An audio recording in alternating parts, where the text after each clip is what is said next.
I'm Binta Van Joseph, Vice President of Empower Marketing. I would love to invite the ladies to join me for a brief Q&A. I know some of you have some burning questions, and before they sort of dissipate into the breakouts, which I'll review before we leave, I want you to have a chance to ask them anything that you want to get their perspective on. So if Ann Shekinya, Viola will come back. Little things are there. So we have some runners in the aisle that have a mic if you want to raise your hand and have a question. But I'd like to say, wow, like I got chill bumps over the past 30 minutes of this conversation. Chill bumps to my spine. I felt like you were talking to me 27 years ago. And wish I had met you 27 years ago. Obviously, each of you have had your own level of success in your careers. I congratulate you and thank you for sharing.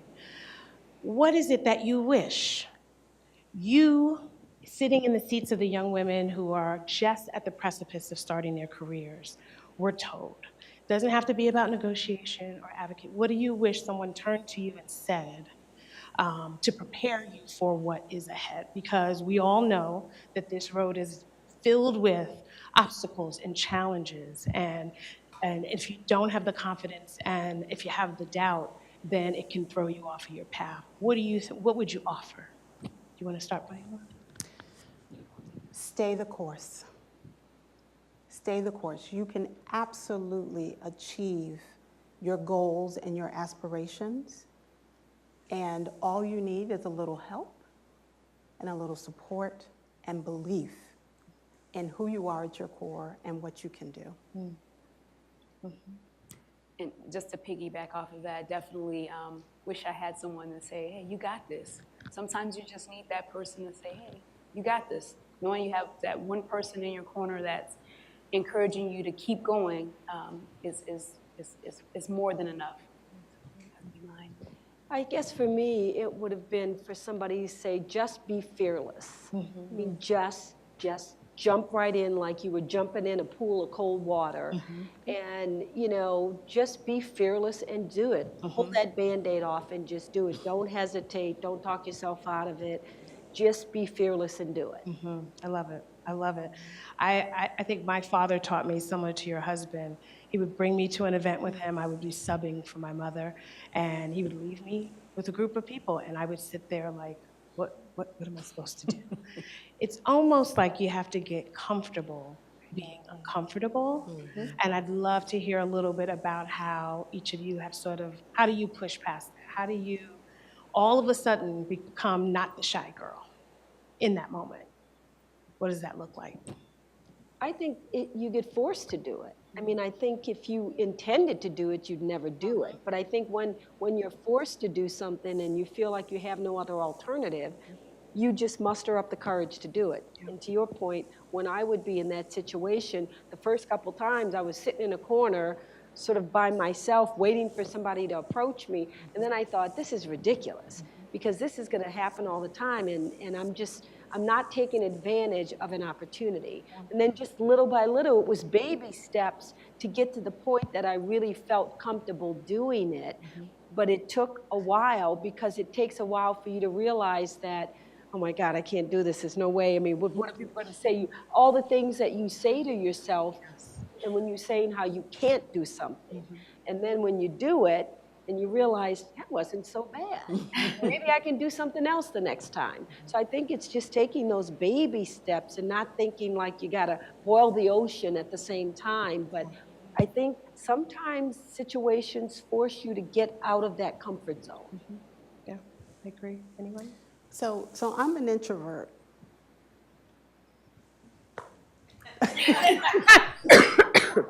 I really am. I'm an introvert who's acting like an extrovert. And what I typically do is I look for that other person in the room who looks as lonely as I do.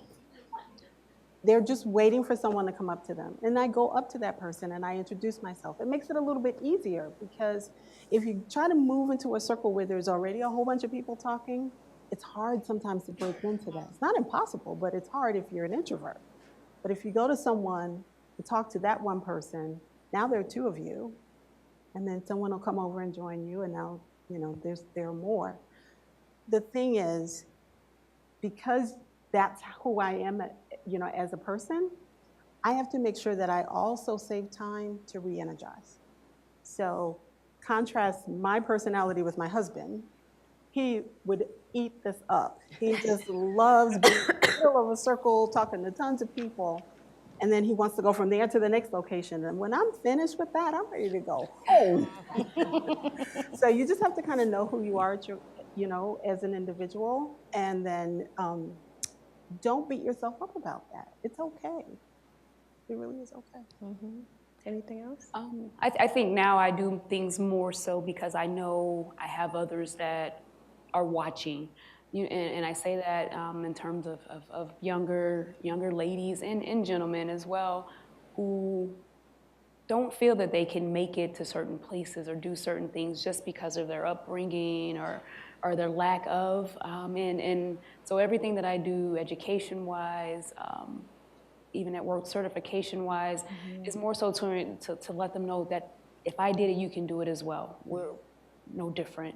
So definitely just putting others first and just thinking, okay, I'm doing this for them. It's like, oh, I got it. Any questions from the audience? Because I can keep going. Oh, good. I'm glad.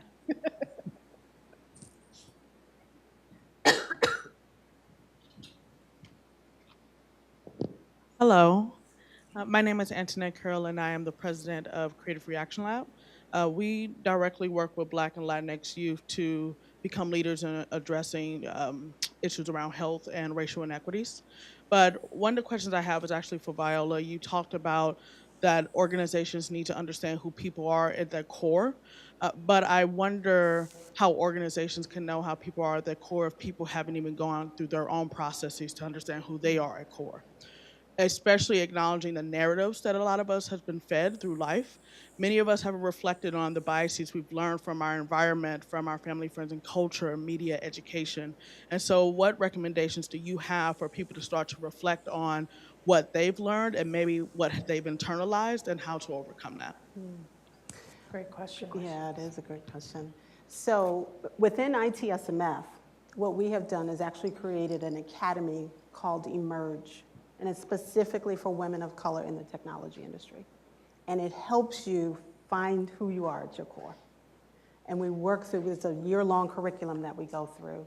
And parts of it include mentoring, it includes executive coaching. That's how you're able to discover and then feel confident in your own skin. The part that's missing for us that we're starting to look at now is how to help corporations understand. Now they have this new woman being returned to their company, right, who's more confident, who is better able to articulate themselves. The company needs to understand now how to leverage this new person and their skill sets and abilities. And that's the training that we're working on next. Does that answer your question? Okay. Did anyone want to add to that? Because I'm also curious to this point is what are some companies doing that you think they're doing well? Where are we making some strides? We know that we have some setbacks. We saw the decline of women of color into tech, but what are some of the things, the ambitious things that companies are now trying to do?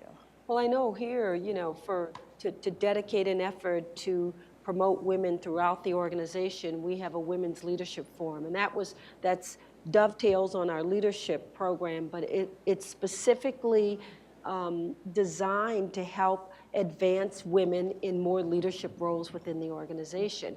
And we have some subgroups, if you're women in IT, there's some like things around that, or women in technology or in supply chain or sales. And so some of those groups get together separately, but really the goal of that is to help advance women in leadership roles, and it's been very successful. And we have started to do that, and just the visibility of that. And at every sales meeting, we have a women's event. At every leadership meeting, we have a women's event. So it is specifically to target those women and the things that we can do to help them get into other advanced roles within the organization. And that's been really very successful, and it's been across the company. It's been a huge advocate. And the men, they look at that, and some of them come to the events because they said, I have women on my team.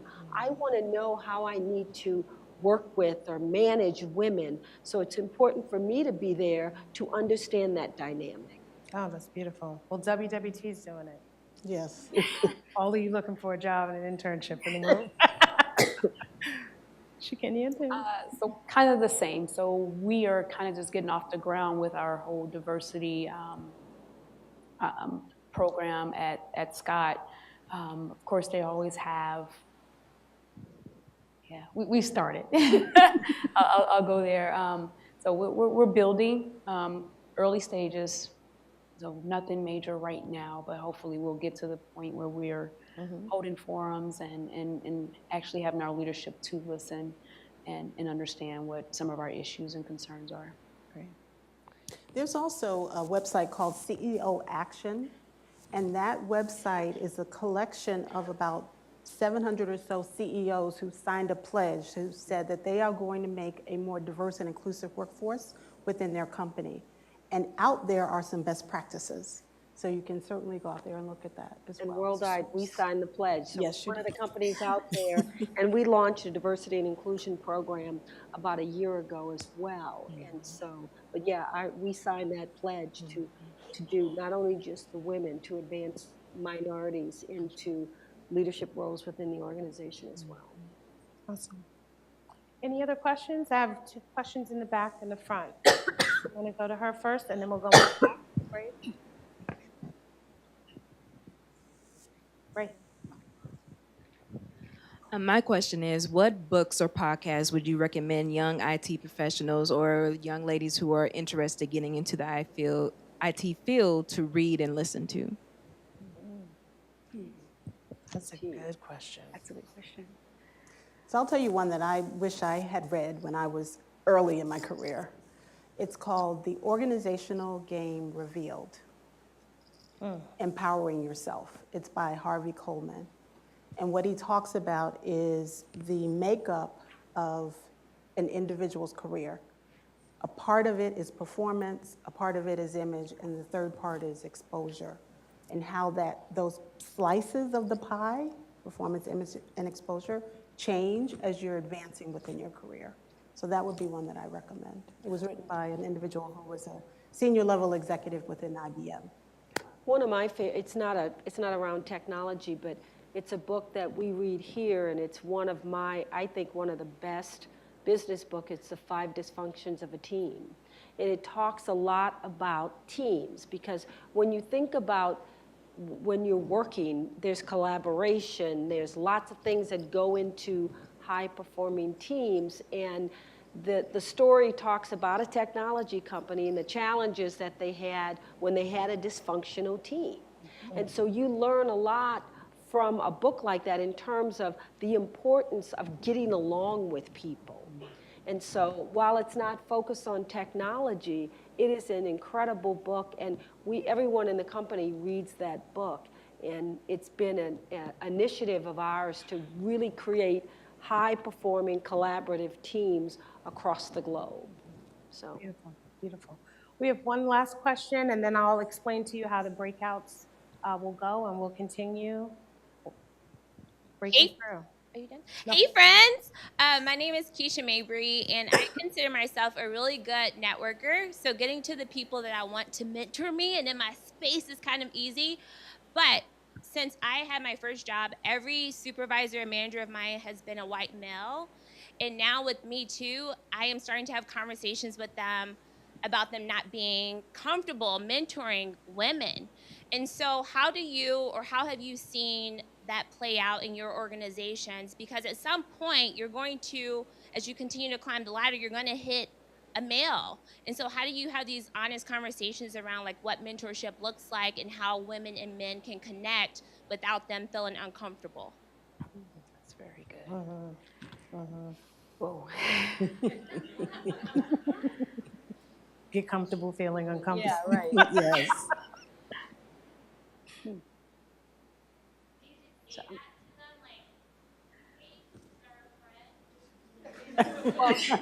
I can talk a little about that. So I've worked for I work for a man now, our CEO, but I've worked for, lots of different men. And I always revert that back to the fact that I have 7 brothers.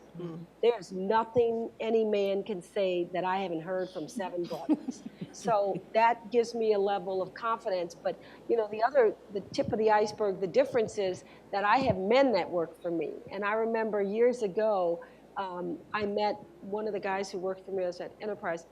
I met, I think, a friend of his, and I remember him saying, after he said, my friend said, "You work for a woman?" And he goes, "Yes, I do." And so, the tables were turned, and he was very confident in working for a woman, but the man had a problem that he was working for a woman. And so I think sometimes you have to just, I don't think there's a great answer other than, you have to look at the individual and what kind of person are you working for? Man, woman, whatever. I always look at, who am I working for? Will I run through a brick wall for that person, regardless of who they are? Are they going to help mentor and support me? Are they going to understand the challenges that I face? I, while I know there's issues around that, but you got to really think about the individual and what they're doing to help you and help advance you to where you want to be. To your point, if it's a C-suite or wherever, and you really have to build the relationship with them so you understand them and they understand where you want to go. So, And it's okay to have more than one mentor, too. As a matter of fact, I would encourage that so that you can get a perspective from various different lenses. And you can also talk to other men about how men should be mentoring you. And you can talk to other women about that as well. But you want to find someone whose core values align with yours. Thank you. Thank you. I want to thank all of the speakers today for contributing thus far. We're actually going to be splitting them up into different rooms to continue breaking out and consulting and advising and asking great questions.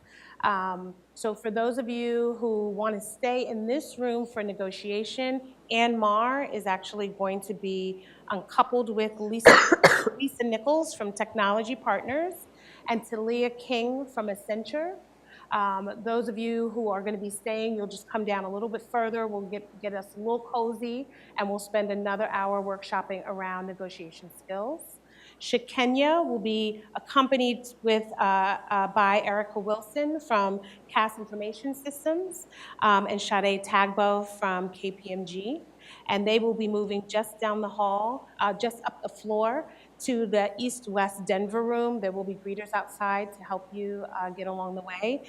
You don't have to commit to an entire workshop in any one room, but I encourage you to spend a little bit of time in each so that you can get a flavor of what the conversation is. You won't miss out on something just because you may arrive at another room a few minutes late. And then Viola will be accompanied with LaDon Kempfer from Bayer Crop Science and Valerie Patton from the St. Louis Diversity Initiative just down the hall at Playhouse. And they'll be going deeper. And those of you who are partners or potential partners of work at corporations in the room, I think will be particularly interested in unpacking what are the things that you can take back to your company and say, we need to be doing this.